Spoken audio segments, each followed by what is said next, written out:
n'ukwemera, kubera ko abantu benshi bafite ukwemera bakakwitiranya n'ukwizera, nyamara ari ibintu bibiri bitandukanye. Mu by'ukuri nta n'ahantu bishobora guhurira, ariko kenshi abantu bifitemo ukwemera usanga bagukonfonda n'ukwizera, bikazatuma batungurwa no kurimbuka rwose, kubera ko batigeze bizera, nyamara baragendeye mu kigare bagira ngo barizera. Ari imfabusa. Mbese sogokuruza Aburahamu ntiyatsindishirijwe n'imirimo ubwo yatangaga Isaka umwana we ngo atambwe ku gicaniro? Ubonye yuko kwizera kwafatanije n'imirimo ye, kandi ko kwizera kwatunganijwe rwose n'imirimo ye. Nicyo cyatumye ibyanditswe bisohora, bya bindi bivuga ngo Aburahamu yizeye Imana bimuhanirizwa no gukiranuka, yitwa inshuti y'Imana. Mubonye yuko umuntu atsindishirizwa n'imirimo, adatsindishirizwa no kwizera gusa. Dore maraya uwo Rahabu, mbese ntiyatsindishirijwe n'imirimo ubwo yacumbikiraga za ntumwa akaziyobora indi nzira? Nuko rero nk'uko umubiri udafite umwuka uba upfuye, niko kwizera kudafite imirimo kumeze kuba gupfuye. Mu by'ukuri abantu benshi bafite kwizera kumeze nk'umubiri, ariko muri uwo mubiri hakaburamo umwuka ugaragaza yuko uwo mubiri ufite ubuzima. Haleluya! Uwo mubiri rero iyo usohotsemo umwuka uba warangije gupfa. Ni nako kwizera kw'abantu kumeze.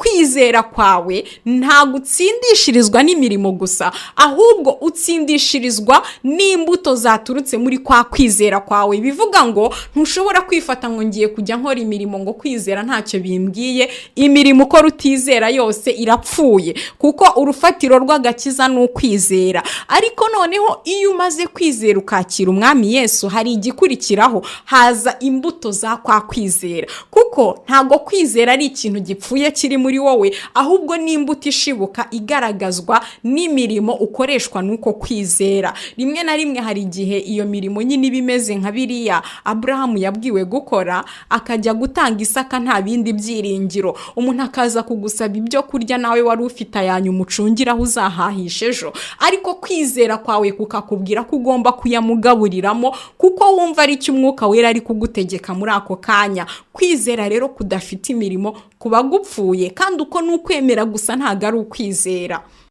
Igitangaje muri ibyo ni uko bene uko kwizera kutagira imirimo n'abadayimoni baragufite. Uko kwizera wakwita kwemera gusa, ntago turusha abadayimoni kwemera ko mu ijuru hariho Imana imwe rukumbi. Bamwe muri bo babanye nayo barayizi, bamarayika baguye babanye nayo barayizi, bayirebye imbona nkubone. Rero bemera neza neza ntacyo bashidikanyaho yuko Imana iriho. Ariko ikikwereka ko batizera nuko kwemera ibyo ngibyo ntacyo bikora mu buzima bwabo, kuko atari bo Kristo yaje gucungura. Ariko woweho muntu w'Imana, mubo Yesu yameneye amaraso nawe urimo, ntago ukwiye kugira kwizera kumeze nk'uko abadayimoni bafite. Ni ngombwa yuko ugira kwizera ureka kugakura muri wowe, ukayoborwa n'umwuka mu mbuto wereshwa no kwizera. Ndagira ngo rero twihuse turebe imwe mu mbuto yo kwizera. Ndabona tutari bubone umwanya wo kuvuga ibintu byinshi. Imbuto ya mbere yo kwizera, iya mbere twayisanga hano muri Yakobo. Reka nsome umurongo wa 2 igice cya mbere. Bene data mwemere yuko ari iby'ibyishimo rwose nimugubwa gitumo n'ibibagerageza bitari bimwe, mumenye yuko kugeragezwa ko kwizera kwanyu gutera kwihangana. Ariko mureke kwihangana gusohoza umurimo wako muri mwe, mubone gutungana rwose mushyitse mutabuzeho na gato. Imbuto ya mbere yo kwizera ni ukwihangana. Umuntu utizera ntibishoboka ko yakwihanganira ibimugerageza. Uzi impamvu uburi ibintu byose wari ufite ariko ugakomera ku mwami Yesu? Nuko uzi udashidikanya ibyiringirwa ubikiwe yuko ntaho bihuriye n'ibyo byose umaze kwamburwa, n'ibyo byose umaze kubura. Ntaho bihuriye n'umunezero w'akanya gato w'igihwayihwayi dufite muri iyi si. Kubera kwizera ubasha kwihanganira byose ukagundira umwami Yesu. Niyo waba uri mu ntambara, niyo waba uri mu marira y'urudaca, niyo waba waba wabuze aho werekeza, ntabwo ibyago byatuma wihakana umwami Yesu. Igituma ukomeza kumwizera ni uko uzi neza ibyo wiringizwa n'ijambo ryaguhamagaye. Ntago ari amamodoka meza, ntago ari ibingibi n'abapagani bafite, ahubwo ni ibidutegerereje muri gakondo. Ibyo rero iyo ubizi neza, ugenda wihanganira ibyo uhurira nabyo inaha, kandi ukiyaranje ntibinyeganyeze kwizera kwawe, kuko de toute façon kwizera kwawe ntago kwari gushingiye mu bifatika, mu biboneka. Kwizera kwawe gushingiye mu bitabonekera amaso y'abantu. Kwizera kwawe gushingiye muri wa mugani wa muntu wagiye ngo arangije abona ahantu hari umurima ngo urimo ubutunzi bukomeye cyane, wari urimo zahabu nziza. Hanyuma uwo murima wari mutoya, ngo aragenda agura ibyo yari afite byose, yemera guhomba byose kugira ngo azagure ka karima mu bigaragara gasa n'agasuzuguritse n'akangana urwara. Abantu ubwo baramusetse barumirwa cyane, ariko we yarazi ubutunzi yabonyemo, yarazi ubutunzi butagereranywa yabonye muri ako karima gasa n'agasuzuguritse. Nuko tugenda turi muri iyi si, rimwe na rimwe ntitubashe gukora ibiduhesha access ku by'abandi bafite, kuko twizera tudashobora guhemukira umwami Yesu. Rimwe na rimwe tukagenda tubadepuye, rimwe na rimwe tukagenda tubura twimwa ibyo twari dukwiriye, ariko kandi tukikomeza ku mwami Yesu, kubera ko kwizera kwerera muri twebwe imbuto yitwa kwihangana.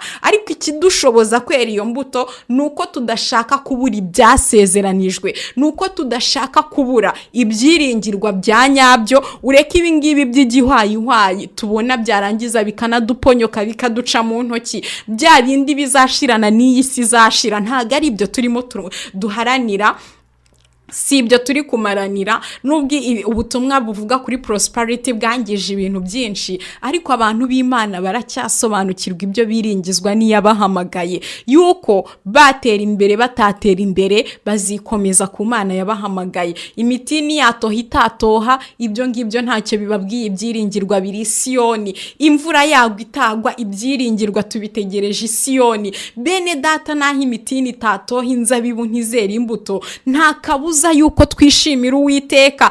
Iyo umuntu atazi ibyiringirwa, akaba wenda yari yizeye bya bindi bavuga ngo ibyo watura byose ukabyizera, Kristo ni umutambyi wabyo, akatura ati uyu mwaka ndabona iki n'iki, byanze bikunze uwo mwaka ugashira atakibonye, ibyo bintu bishobora kumugusha bikamugeza ahantu. Kubera iki? Ibyo bintu yari yamariyemo kwizera kwe nibyo we yita ibyiringirwa, ariko si byo Bibiliya. Yesu ashimwe cyane bakundwa mu mwami wacu Yesu Kristo. Nongeye kubasuhuza igitondo cya none. Shalom kuri mwese, amahoro y'Imana aruta y'umuntu wese yakwibwira abane n'imitima yanyu. Ndashimira rero umwami wacu ko yongeye kumpa kano kanya kugira ngo ducombukurire aho twari turi kuvuga ku ijambo ryo kwizera, ijambo ryitwa kwizera. Twavuze kwizera niki, tuvuga inkomoko yo kwizera. Mu by'ukuri kubera ko hari abantu bafite kwizera nyamara kudakomoka aho kugomba gukomoka, ari nacyo kintu tugiye kugarukaho gatoya, turebe itandukaniro riri hagati yo kwizera n'ukwemera. Kubera ko abantu benshi bafite ukwemera bakakwitiranya n'ukwizera, nyamara ari ibintu bibiri bitandukanye. Mu by'ukuri nta n'ahantu bishobora guhurira, ariko kenshi abantu bifitemo ukwemera usanga bagukonfonda n'ukwizera, bikazatuma batungurwa no kurimbuka rwose, kubera ko batigeze bizera nyamara baragendeye mu kigare bagira ngo barizera. Uyu munsi rero turavuga kuri teme ivuga ku mbuto zo kwizera. Mu by'ukuri ijambo ry'Imana mu Bagalatiya ritwigisha imbuto z'umwuka, ariko ziriya mbuto mu by'ukuri tuzera kuko kwizera. Umwuka yakwerera imbuto muri wowe, ariko kwemera kuziporta kwawe nuko wizera.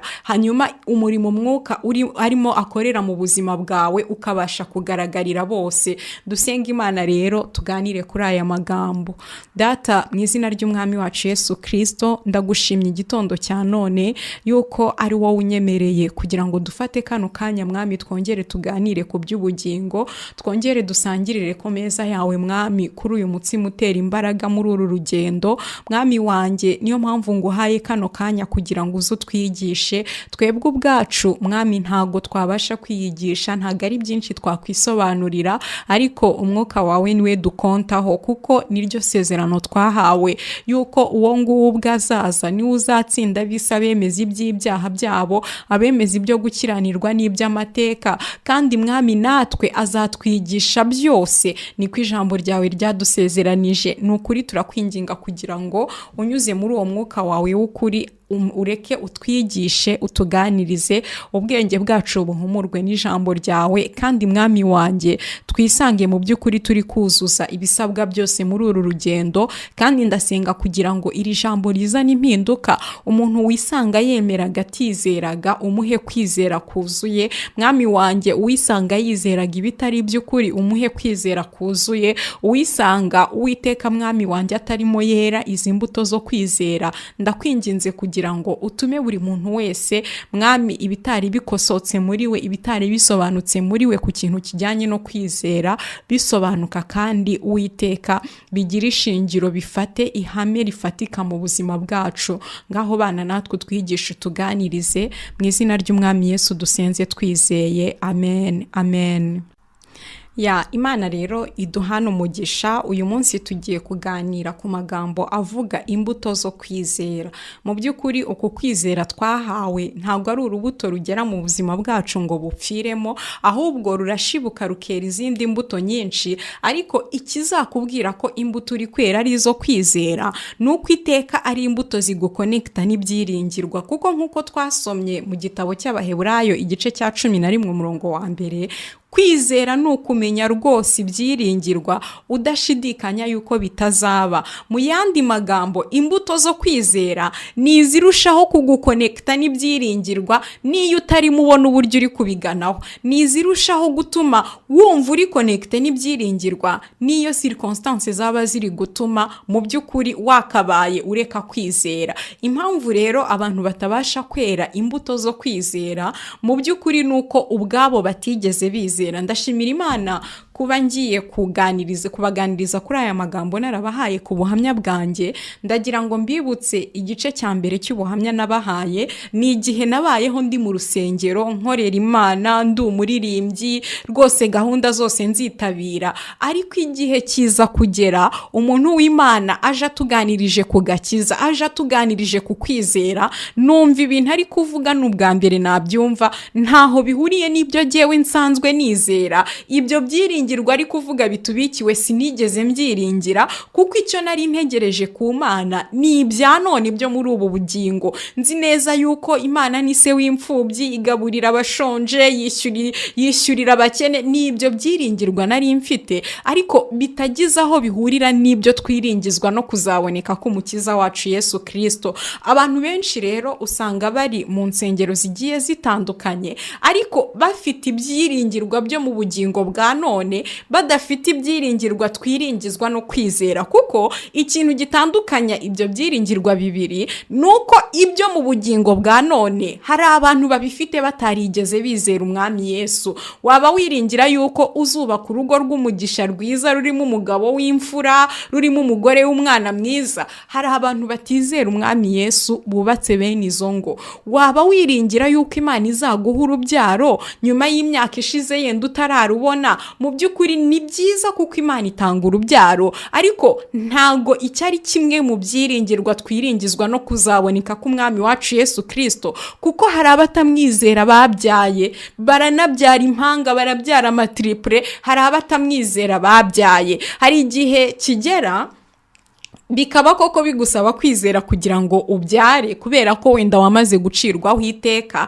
Ariko still niyo wakwizera Imana ikaguha urubyaro nyuma y'imyaka myinshi utarabyara, ntago ibyo ngibyo byagakwiye kuba ari byo bikubera ibyiringirwa. Kuko ibyiringirwa nibyo twisangije twebwe abizera Kristo Yesu gusa. Ngira ngo mujya mubona nk'umuntu iyo Imana imukuye ku cyavu ikamutereka ahantu atatekerezaga kuzaterekwa, ikamugurira imodoka pari surprise bya bindi mujya mubona, hari igihe ubutumwa bwose buhita buhinduka bugasigara buturuna oturu ya cya kintu cyabaye mu buzima bwe, kigahinduka nk'aho ariyo mpamvu y'agakiza ke. Ugasanga buri gihe iyo abwiriza nta kindi avuga uretse urubyaro Imana yamuhaye, nta kindi avuga uretse umugabo Imana yamuhaye yenda atarakimwiringiye, nta kindi avuga uretse taje Imana yamwubakiye, bitewe n'uko yenda situation yari irimo yatumaga atabyizera.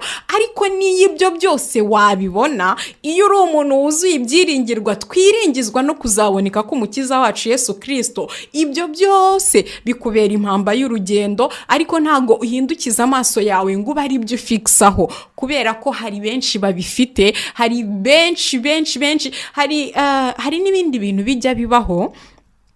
Reka mvuge gatoya kuri ibi bitabo bindi tujya dusoma bitari Bibiliya. Hari ibindi bintu bijya bibaho ugasanga nk'igitabo kigiye gufata umwanya wa Bibiliya, kandi ibintu kitwiringiza, ibintu kitwizeza n'abantu batizera babifite. Reka mfate urugero, ariko ntimugire ngo nugupinga icyo gitabo. Igitabo cyitwa ubuzima bufite intego. Mwene data, ni byiza kugira ubuzima bufite intego, ariko kandi ubuzima bufite intego n'abapagani barabugira. Iyo mubona ibintu abantu bisi bagenda bageraho, ntago wambwira ngo Bill Gates afite ubuzima budafite intego. Ubuzima bwe bufite intego, ariko iyo ntego ntahihuriye n'ibyiringirwa. Niyo mpamvu nusoma na kiriya gitabo ujye ugarura iyo ntego y'ubuzima mu byiringirwa twiringizwa no kuzaboneka k'umukiza wacu Yesu Kristo. N'ibindi bitabo bigiye bitandukanye rimwe na rimwe dusoma bikaduhindukira nk'amahame y'ubuzima, ariko ugasanga bishobora kuramplasa kwizera, kubera ko kwizera kwacu ntabwo twizera ibiboneka. Hari igihe ushobora gusoma kiriya gitabo ukagira ngo iteka uzagenda uhamya intego wihaye. Reka da, mu by'ukuri kubera ko tugenda tuyoborwa n'umwuka, hari igihe intego wihaye iba ihabanye mu by'ukuri naho umwuka ashaka kukuyobora, ukagera ahantu ugomba guhitamo. Ese ndahitamo gukurikira intego yanjye cyangwa ndahitamo kuyoborwa n'umwuka nirengagiza ibyo jyewe nari narapanze? Rimwe na rimwe rero hari igihe hazi inyigisho zimeze nka motivational speeches. Urabona muri motivational speeches abantu nyine bavuga bashaka motivating abantu kugira ngo bagire icyo bigezaho mu buzima. Ariko iyo tumaze kwizera, muzatangazwa nuko umwami Imana hari igihe twambura ibyishingiro byose twari duhagazeho. Muribuka wa musore w'umutunzi amaze kubaza Yesu ko yagera mu bwami bw'Imana. Yesu aramubwira ati, se ntufite amategeko, ntuzi ibiki byose? Ati, ibyo byose narabyubahirije. Ariko nubwo yabyubahirije yumvaga muri we atarashyikira ikimugeza mu bwami bw'Imana. Umwami Yesu yamuduhereyeho inyigisho ikomeye, aramubwira ngo genda ugurisha ibyo utunze byose. Ijambo ry'Imana rirabaza ngo niba imfatiro zishenywe umukiranutsi yakora iki? Imana yashatse kunyeganyeza imfatiro uyu musore yari yubatseho, ariko biramunanira. Kubera iki? Iyo twizera ntago tugenda twishingikiriza kubiboneka ngo noneho tugende dushyiraho bya bindi bibone ku bundi bigufasha kwiha intego mu buzima.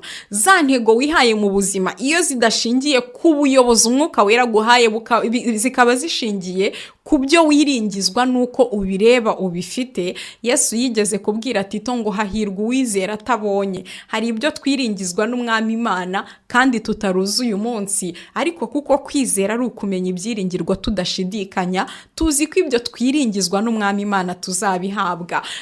Rero ni byiza ko no mu bitabo dusoma no mu bindi bintu byose twifashisha nk'imfashanyigisho hatagira igisimbura ibi byiringirwa. Haleluya, haleluya. Turi rero ku ijambo rivuga ku mbuto zo kwizera. Niyo mpamvu nifuje ko dutangira twibaza niba ubundi turizera. Ese ubundi koko turizera? Mu by'ukuri nk'uko natangiye mbivuga, hariho abantu benshi bemera, nk'uko nemeraga kiriya gihe, nemera Imana, nemera urukundo rwayo, nemera imbaraga zayo, ariko nta kintu gifatika bikora muri jyewe. Abo ngabo rero nabo hari igihe bishuka yuko bizera, nyamara bemera gusa. Ariko nureba mu by'ukuri mu isi yose uzasanga nta muntu utemera. Umuntu wese agira ibintu yemera byanze bikunze. Na ba bandi bahakana ko batemera Imana bemera ko batayemera, nibura ibyo byo barabyemera. Icyo ni ikintu yishingikirizaho akavuga ati jyewe ndi umuate. Kubera iki se? Kubera ko nemera yuko ntemera Imana. Icyo ni ikintu yemera, nyamara si ukwizera. Hari abandi rero bemera yuko Imana iriho, Imana ishobora byose, ariko ndagira ngo dusome uburyo Yakobo ashyiraho itandukaniro hagati y'aba bantu babiri, kubera ko umuntu wese ufite kwizera, uko kwizera kwe kumubyarira imbuto ziturutse muri uko kwizera.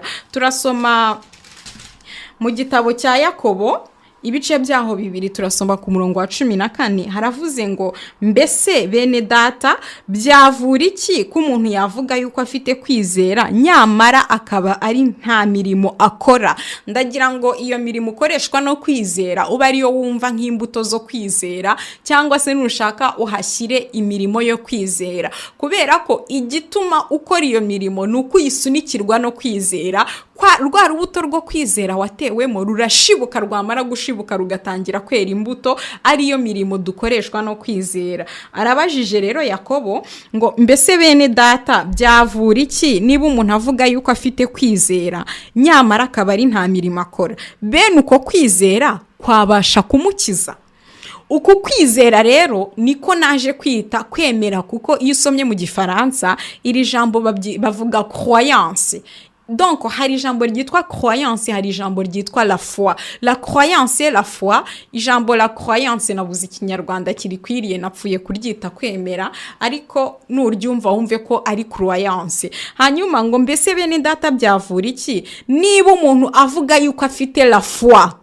Urumva afite kwizera nyamara uko kwizera akaba nta mirimo kumukoresha. Bene uko kwizera kwabasha kumukiza? Mbese bene iyo foi nibwo aza gusobanura ko bene ibyo ngibyo atari na foi, mu by'ukuri ntago ari ukwizera. Ni confusion iba mu bantu akibwira ko yizera ariko uko si ukwizera.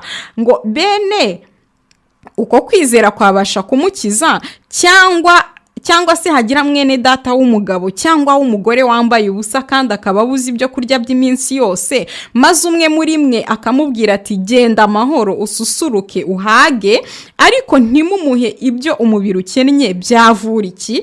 Uko niko kwizera iyo kudafite imirimo, ahubwo kuri konyine kuba gupfuye.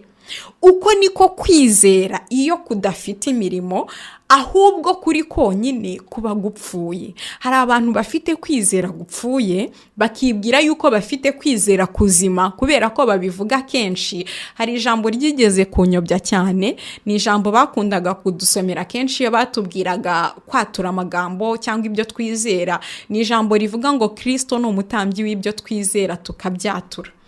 Icyo gihe iyo twamaraga kuvuga iryo jambo baratubwiraga ngo icyo wizeye cyose cyature, ugatangira ukatura. Ariko ibintu twizera tukabyatura nibyo twizezwa n'ibyiringiro dufite mu mwami wacu Yesu Kristo. Ahangaha ikiri jambo ryari rishatse kuvuga ntago ari ibyo twizera kubwira ari ryacu, oya, ni ibyiringirwa, kuko kwizera ni ukumenya rwose ibyiringirwa. Noneho bya bindi twiringira tukabyatura, ariko noneho tutabyiringijwe n'irari rya kamere, n'irari ry'ibyisi no kwibona ku by'ubu bugingo, ahubwo tubyiringijwe no kumenya rwose Kristo Yesu n'umugambi w'agakiza n'icyamuzanye kugira ngo adukure muri iyi si y'ibyaha, atwimurire muri Kanani, atwimurire muri Yerusalemu nshya. Hanyuma umuntu w'Imana Yakobo arakomeza ku murongo wa 18 ngo ahari umuntu yazavuga ati wehoho ufite kwizera, jyeweho mfite imirimo. Nyereka kwizera kwawe kutagira imirimo, nanjye ndakwereka kwizera kwanjye kugaragazwa n'imirimo yanjye. Haleluya! Buriya igiti cyose kimenyekanira ku mbuto zacyo. Kwizera kwawe kugaragazwa n'imirimo ukoreshwa nuko kwizera. Hanyuma arakomeza ngo wizera, ni nawo murongo nashakaga, kuko ntago nza gutinda muri iki gice mvuga kuri izi mbuto cyangwa kuri iyi mirimo, yenda tuzabivuga ikindi gihe, ariko iki gice ndagira ngo kidusobanurire itandukaniro riri hagati yo kwemera no kwizera. 19 aravuze ngo wizera yuko Imana ari imwe rukumbi. Ibyo ni byiza, ariko abadayimoni nabo barabyizera, bagahinda imishyitsi. Wowe urabyizera ntibigire n'icyo bigutwara, ukaryama ugasinzira ukajya mu byaha ukabibyukiramo. Ariko abadayimoni bo kuko bazi yuko Imana ari imwe rukumbi, bakaba barihaye umwanya wayo, bakaba barigize ibigirwamana hirya no hino, kandi bakaba bazi icyo yabakoreye ubwo umwami wacu yabasangaga kuri siyeje yabikuzimu.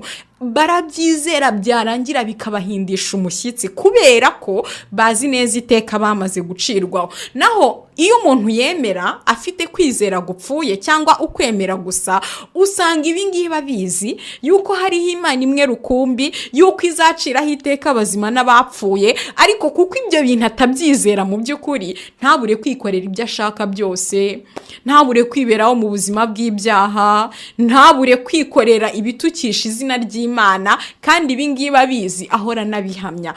Reka dukomeze ngo ibyo ni byiza, ariko abadayimoni nabo barabyizera bagahinda imishyitsi. Wa muntu utagira umumaro we, ntuzi yuko kwizera kutagira imirimo ari imfabusa? Mbese sogokuruza Aburahamu ntiyatsindishirijwe n'imirimo ubwo yatangaga Isaka umwana we ngo atambwe ku gicaniro? Ubonye yuko kwizera kwafatanije n'imirimo ye, kandi ko kwizera kwatunganijwe rwose n'imirimo ye. Nicyo cyatumye ibyanditswe bisohora bya bindi bivuga ngo Aburahamu yizeye Imana bimuhanirizwa no gukiranuka, yitwa inshuti y'Imana. Mubonye yuko umuntu atsindishirizwa n'imirimo, adatsindishirizwa no kwizera gusa. Dore maraya uwo Rahabu, mbese ntiyatsindishirijwe n'imirimo ubwo yacumbikiraga za ntumwa akaziyobora indi nzira? Nuko rero nk'uko umubiri udafite umwuka uba upfuye, niko kwizera kudafite imirimo kumeze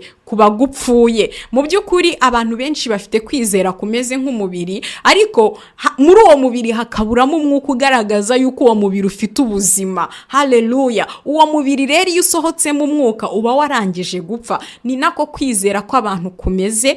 Kwizera kwawe ntabwo utsindishirizwa n'imirimo gusa, ahubwo utsindishirizwa n'imbuto zaturutse muri kwa kwizera kwawe. Bivuga ngo ntushobora kwifata ngo ngiye kujya nkora imirimo ngo kwizera ntacyo bimbwiye. Imirimo ukora utizera yose irapfuye, kuko urufatiro rw'agakiza ni ukwizera. Ariko noneho iyo umaze kwizera ukakira umwami Yesu, hari igikurikiraho, haza imbuto za kwa kwizera. Kuko ntabwo kwizera ari ikintu gipfuye kiri muri wowe, ahubwo ni imbuto ishibuka igaragazwa n'imirimo ukoreshwa nuko kwizera. Rimwe na rimwe hari igihe iyo mirimo nyine bimeze nka biriya Aburahamu yabwiwe gukora, akajya gutanga Isaka nta bindi byiringiro. Umuntu akaza kugusaba ibyo kurya, nawe wari ufite ayanyu umucungiraho uzahahisha ejo, ariko kwizera kwawe kukakubwira ko ugomba kuyamugaburiramo, kuko wumva ari cyo umwuka wera ari kugutegeka muri ako kanya. Kwizera rero kudafite imirimo kuba gupfuye, kandi uko n'ukwemera gusa ntago ari ukwizera.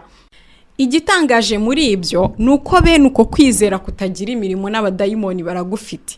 Uko kwizera wakwita kwemera gusa, ntago turusha abadayimoni kwemera ko mu ijuru hariho Imana imwe rukumbi. Bamwe muri bo babanye nayo barayizi, bamarayika baguye babanye nayo barayizi, bayirebye imbona nkubone. Rero bemera neza neza ntacyo bashidikanyaho yuko Imana iriho. Ariko ikikwereka ko batizera nuko kwemera ibyo ngibyo ntacyo bikora mu buzima bwabo, kuko atari bo Kristo yaje gucungura. Ariko wowe ho muntu w'Imana, mubo Yesu yameneye amaraso nawe urimo, ntabwo ukwiye kugira kwizera kumeze nk'uko abadayimoni bafite. Ni ngombwa yuko ugira kwizera ureka kugakura muri wowe, ukayoborwa n'umwuka mu mbuto wereshwa no kwizera. Ndagira ngo rero twihuse turebe imwe mu mbuto yo kwizera. Ndabona tutari bubone umwanya wo kuvuga ibintu byinshi. Imbuto ya mbere yo kwizera, iya mbere twayisanga hano muri Yakobo. Reka nsome umurongo wa 2 igice cya mbere. Bene data mwemere yuko ari iby'ibyishimo rwose nimugubwa gitumo nibibagerageza bitari bimwe, mumenye yuko kugeragezwa ko kwizera kwanyu gutera kwihangana. Ariko mureke kwihangana gusohoza umurimo wako muri mwe, mubone gutungana rwose mushyitse mutabuzeho na gato. Imbuto ya mbere yo kwizera ni ukwihangana. Umuntu utizera ntibishoboka ko yakwihangana kwihanganira ibimugerageza. Uzi impamvu uburi ibintu byose wari ufite ariko ugakomera ku mwami Yesu, nuko uzi udashidikanya ibyiringirwa ubikiwe